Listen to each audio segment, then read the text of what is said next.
Saudara, Partai Gerindra kembali mengusung Prabowo Subianto di Pilpres 2029 mendatang. Prabowo menyatakan bersedia maju sebagai capres lagi jika program-program di periode pertama pemerintahannya berhasil diwujudkan. Kongres luar biasa Partai Gerindra Kamis pekan lalu tetapkan Prabowo Subianto sebagai calon presiden 2029. Merespon keputusan Partai Gerindra tersebut, Prabowo menyatakan bersedia dicalonkan lagi jika program-program di periode pertama pemerintahannya berhasil. Tapi jika program-program tersebut mengecewakan rakyat, Prabowo meminta agar dirinya tidak dicalonkan lagi di Pilpres 2029. Memang sebetulnya aneh, baru 100 hari bekerja sudah dipaksa untuk mau dicalonkan tahun 2029.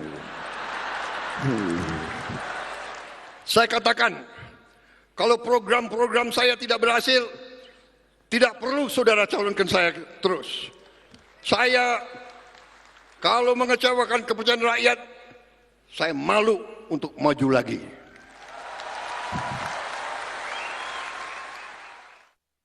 Survei Litbang Kompas awal Januari lalu memperlihatkan 80,9% publik puas dengan kinerja pemerintahan Prabowo Gibran di 100 hari pertamanya. Hanya 19,1% yang menyatakan tidak puas. Tingginya dukungan atau tingkat kepuasan publik terhadap pemerintahan Prabowo Gibran dipengaruhi oleh program-program atau kebijakan Prabowo Gibran yang bersifat populis. Survei Litbang Kompas menunjukkan 85% publik puas dengan program pelayanan kesehatan gratis. 82,1% masyarakat puas dengan program renovasi sekolah rusak. Untuk program bantuan langsung tunai, 66,9% menyatakan puas. 28,8% tidak puas. Program makan bergizi gratis, 66,8% puas, hanya 23,2% yang mengaku tidak puas. Survei Litbang Kompas juga memotret ada beberapa program Prabowo Gibran yang mendapat tingkat keyakinan terendah. Di antaranya, program penyediaan 3 juta rumah untuk warga miskin dan TNI. Hanya 60,4% yang yakin akan terrealisasi. 34,6% publik tidak yakin.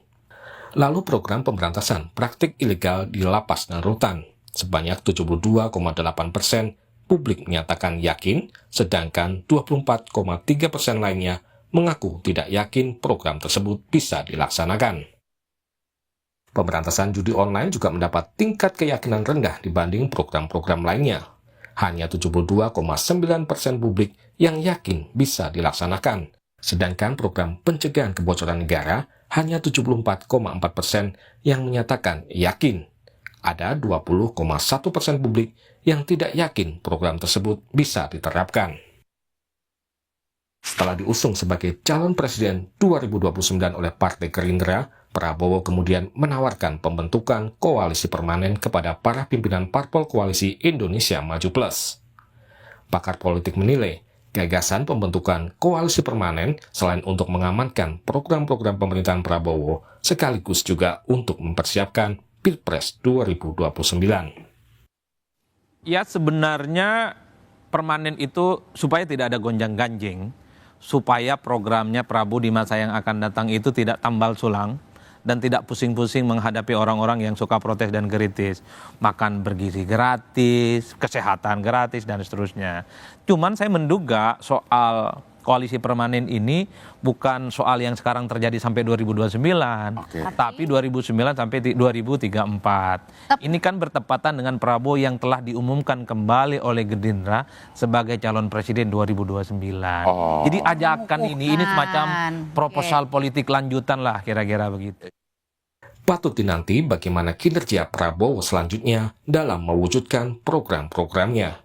Kesuksesan program-program pemerintahan akan menjadi penentu maju tidaknya Prabowo di Pilpres 2029 mendatang. Tim Liputan, Kompas TV.